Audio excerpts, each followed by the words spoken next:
Na aula de hoje nós vamos falar sobre dilatação térmica. Vamos olhar para essas figuras aqui.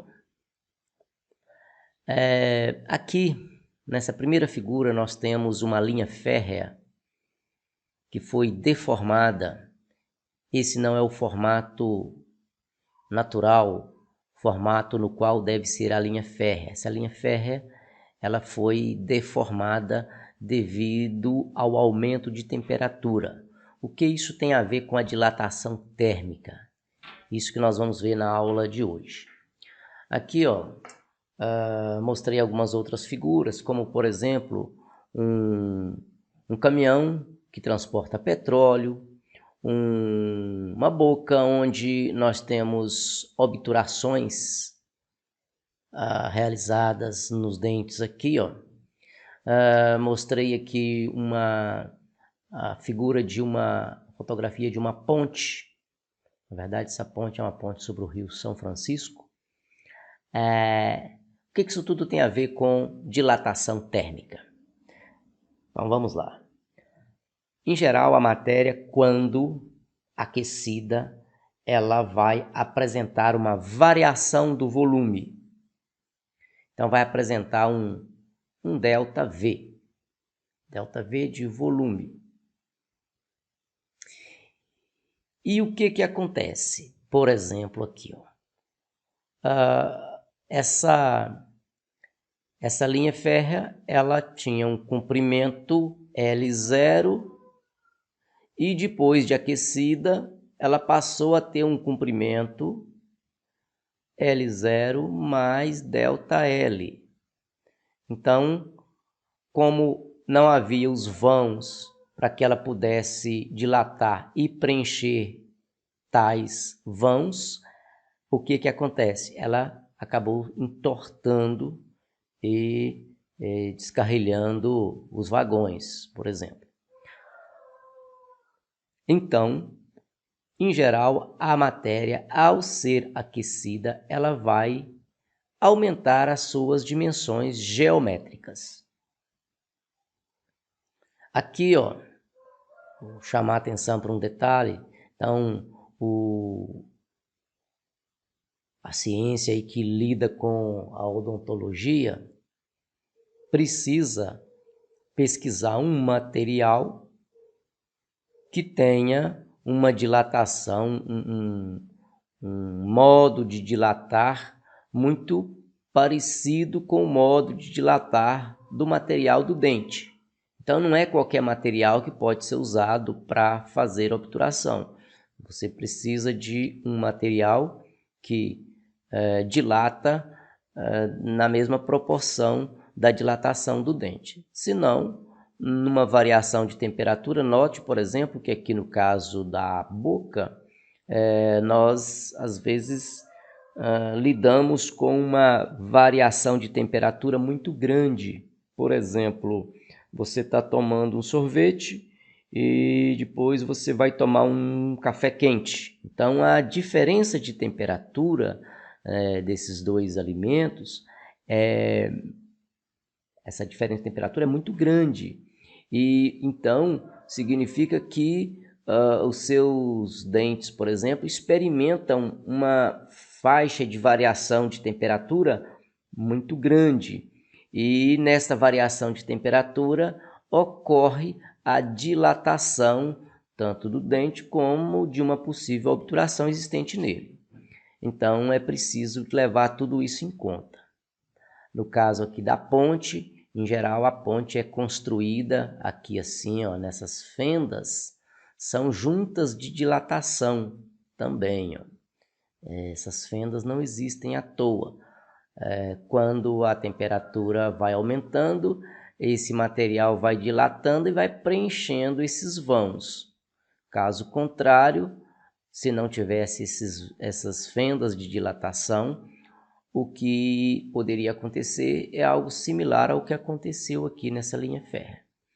Aqui apresentei o caminhão transportando petróleo. Então, o pessoal que transporta petróleo, as empresas que transportam petróleo, elas já sabem que vai pegar, por exemplo, uma quantidade de petróleo num estado que é muito frio. Você está lá no Rio Grande do Sul, por exemplo, enche o caminhão de gasolina e vai, por exemplo, para um estado do Nordeste, onde a temperatura geralmente é bem mais alta.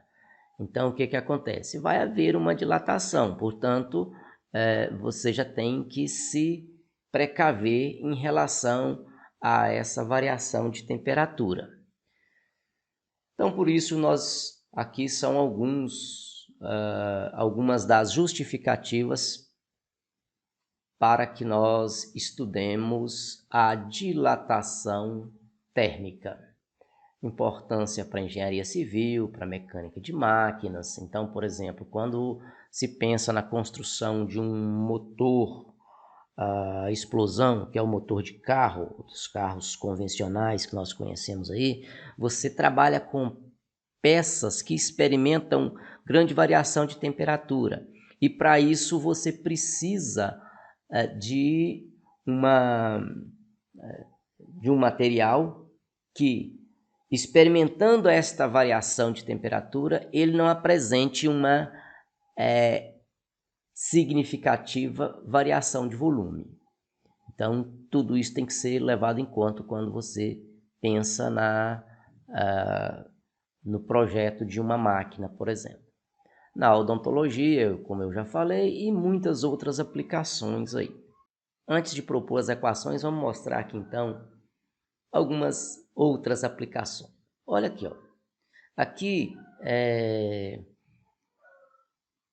nós temos duas ligas metálicas, né? Uma liga denominada aço, outra denominada latão, e numa temperatura inicial, que eu vou chamar de T0. Digamos que esse T0 seja aí a temperatura ambiente, temperatura de 25 graus Celsius aproximadamente. Aí você aplica uma fonte de calor nesse material, de tal forma que a sua temperatura passa a ser superior à temperatura ambiente. E aí o que vai acontecer? Como o latão ele apresenta um coeficiente de dilatação maior do que do aço, então essa liga metálica, essas duas junções aqui de metais, vai apresentar uma dilatação, vão se deformar, né? Apresentando um formato deste aqui, ó. É esse o princípio, por exemplo, utilizado no nosso ferro de passar.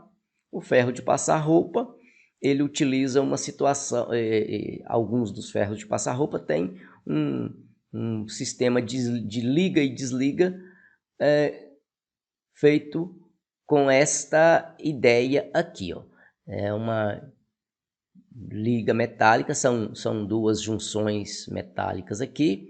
Aqui está aquela região, esse R aqui está representando aquela região do ferro que é aquecida, aquela plataforma. E aqui onde você vai ligar na tomada. E aí o que acontece? Quando a temperatura é a temperatura ambiente, a liga vai estar nesse formato aqui, vai estar reta em contato com esse ponto mostrado aqui, ó. Logo que ocorre o aquecimento, o que vai acontecer? A plataforma vai ser aquecida e vai transferir calor para essa junção metálica, e aí essa junção metálica se deforma desta maneira aqui, abrindo o contato elétrico, e aí o ferro desliga. Quando o ferro desliga, a temperatura baixa, a liga metálica vai, a junção metálica aí vai tomar novamente esse formato, vai fazer contato aqui com esse ponto, e aí fecha o circuito elétrico e o sistema de aquecimento liga novamente. Esse é o processo liga e desliga muito comum no ferro elétrico.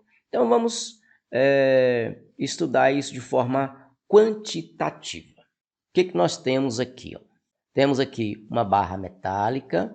Esta barra metálica foi submetida a uma variação de temperatura e passou a ter um tamanho que é o L0, é o tamanho antigo, o tamanho inicial, mais uma variação que é esse preenchimento aqui. Então, nós temos uma dilatação linear. Linear porque nós avaliamos apenas uma dimensão do material. Então, está aqui comprimento inicial, a variação do comprimento. Então, o que se sabe é que esta variação do comprimento ela é diretamente proporcional à variação da temperatura. Esta variação linear, essa dilatação linear, ela também é diretamente proporcional ao comprimento inicial do material. De tal maneira que quando nós queremos tirar o símbolo de proporcionalidade e colocar o símbolo de igualdade, equacionar as grandezas, nós precisamos dessa constante de proporcionalidade, cujo nome é coeficiente de dilatação linear. O coeficiente de dilatação linear, ele tem dimensão, quando eu coloco esse colchete aqui, eu estou falando da dimensão, ele tem dimensão de Celsius elevado a menos 1. Por quê? Se você analisar essa equação 18.9, você vai ver o seguinte, olha lá, ΔL, que é igual a L0 alfa vezes ΔT. Se você isolar o alfa, você vai ter ΔT, ΔL, você vai ter ΔL dividido por L0 dividido por ΔT. Então, se você analisar direitinho, você vai ver que a dimensão de alfa deve ser dimensão de comprimento, variação de comprimento, que é o metro, sobre comprimento inicial, que também é metro, variação de temperatura, que pode ser Celsius, pode ser Kelvin. Nós vamos, na nossa literatura, nós usamos Celsius, então poderíamos usar Kelvin, e na verdade a variação de 1 Celsius, conforme nós já vimos nas escalas termométricas, a variação de 1 Celsius é igual à variação de 1 Kelvin. Então, no caso da nossa literatura, nós vamos usar Celsius, que é muito comum usar o Celsius, a escala Celsius, na literatura brasileira, por exemplo. Então, metro cancela com metro, e nós vamos ter que a dimensão vai ser 1 sobre Celsius. Já vou colocar aqui o símbolo, que é a mesma coisa que Celsius elevado a menos 1, conforme mostrado aqui. Então, aqui está a equação para variação do comprimento, ou seja, o quanto ocorreu de dilatação em uma dimensão. E aí, conforme mostrado na equação, nós estamos vendo que o ΔL ele é diretamente proporcional ao comprimento inicial, à variação de temperatura e tendo essa constante aqui que é o coeficiente de dilatação linear. Esse coeficiente de dilatação linear, ele é uma propriedade específica de cada material. Cada material tem a sua dilatação, o seu coeficiente de dilatação linear.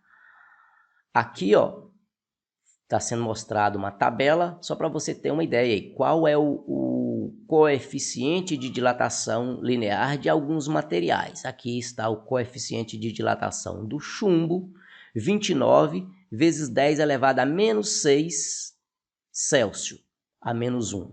Note que o Celsius está no denominador, então estando no denominador, se você quiser jogá-lo para o numerador, ele vai vir com um expoente menos 1.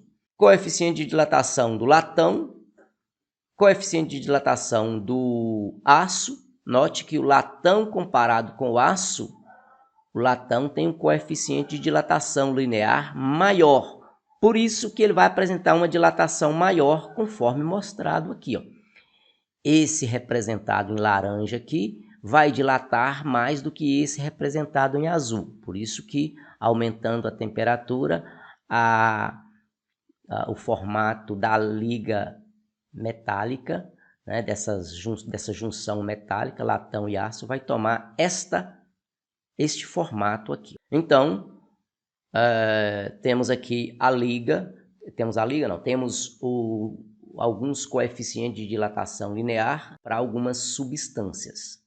Quando se descobre um material novo, quando forma uma liga de materiais, um material recém-descoberto, um material que está sendo proposto aí, seja na engenharia civil, na engenharia mecânica e mesmo em outras aplicações, é interessante que se saiba qual é o coeficiente de dilatação desse material. Então, depois de termos falado da dilatação linear, vamos completar aqui, ó, com a dilatação superficial. O que nós estamos vendo aqui?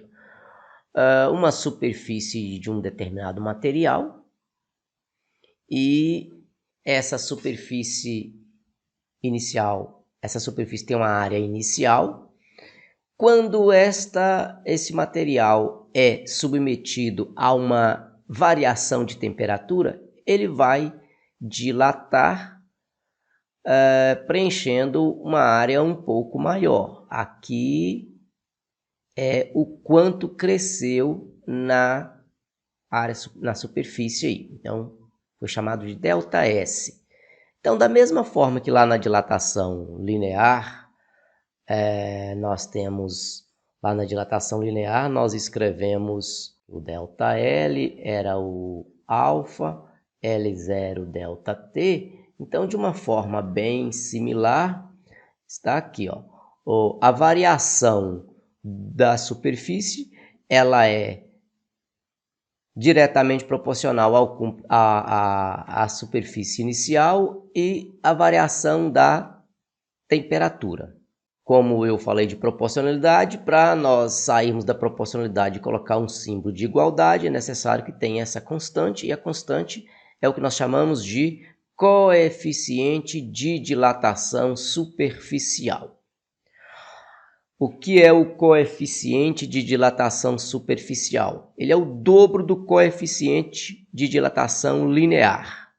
Quando você faz uma análise dimensional, você vai ver que o coeficiente de dilatação superficial tem dimensão de Celsius a menos 1. Então, sabendo qual é o coeficiente de dilatação linear, nós vamos saber também qual é o coeficiente de dilatação superficial. Por exemplo, se o alumínio tem um coeficiente de dilatação, por exemplo, de 23 vezes 10 a menos 6 Celsius a menos 1, significa que o coeficiente de dilatação superficial do alumínio vai ser de 46 vezes 10 a menos 6 Celsius a menos 1. Então, sabendo qual é o coeficiente de dilatação de um material, você vai saber também qual é o coeficiente de dilatação superficial. Esse beta, só coloquei uma observação aqui, ó, porque esse beta, ele, lá no seu livro texto, como eu sigo aqui o livro do Halliday, 10ª edição, lá ele utiliza esse beta para coeficiente de dilatação volumétrico. Aqui eu vou usar uma outra notação, mas é só você lembrar que esse beta vai estar para variação de superfície, o alfa vai estar para variação de comprimento, e aqui na frente estou mostrando dilatação volumétrica, sendo que a dilatação volumétrica vai usar aqui o coeficiente gama, sendo que o gama é 3 vezes o alfa. Vamos mostrar, nós vamos voltar lá na tabela para analisar isso mais uma vez. Nós vamos voltar aqui na variação de volume. Então aqui está a variação de volume. Nós temos aqui, por exemplo, eu simbolizei aqui, eu fiz uma ilustração de um cubo. Veja aqui o cubo. Quando esse cubo é submetido a uma variação de temperatura, ele vai aumentar as suas dimensões, né? Comprimento, altura e largura é o que compõe o volume, né? 3 dimensões. Então nós vamos ter a ocupação de um volume maior, que é essa parte que foi representada aqui. Essa parte que foi representada aqui. Então, esta variação de volume, ela é diretamente proporcional ao volume inicial e à variação de temperatura. Saindo da proporção para escrever uma equação, está aqui o coeficiente de dilatação volumétrica, o gama. O coeficiente de dilatação volumétrica, ele é o triplo do coeficiente de dilatação linear. Chamando a atenção aqui, lá no seu livro texto, o autor está representando esse coeficiente de dilatação volumétrico por beta. Eu estou representando por gama. É a equação 18.10 lá do seu livro texto. Então, temos aí as 3 equações para variação de comprimento, tá aqui. Depois, variação de superfície e, finalmente, a variação de volume. Então, aqui está a equação para variação de volume. Antes de finalizar aí essa parte de dilatação volumétrica, né? Só chamar a atenção aqui para que o coeficiente de dilatação volumétrico é o triplo do coeficiente de dilatação linear. Então, tendo uma tabela para o coeficiente de dilatação linear, nós podemos escrever também o coeficiente de dilatação volumétrico. Por exemplo, se eu tenho que o coeficiente de dilatação linear do alumínio é 23, significa que o coeficiente de dilatação volumétrico para o alumínio vai ser o triplo de 23, ou seja, vai ser 69 vezes 10 a menos 6 Celsius a menos 1.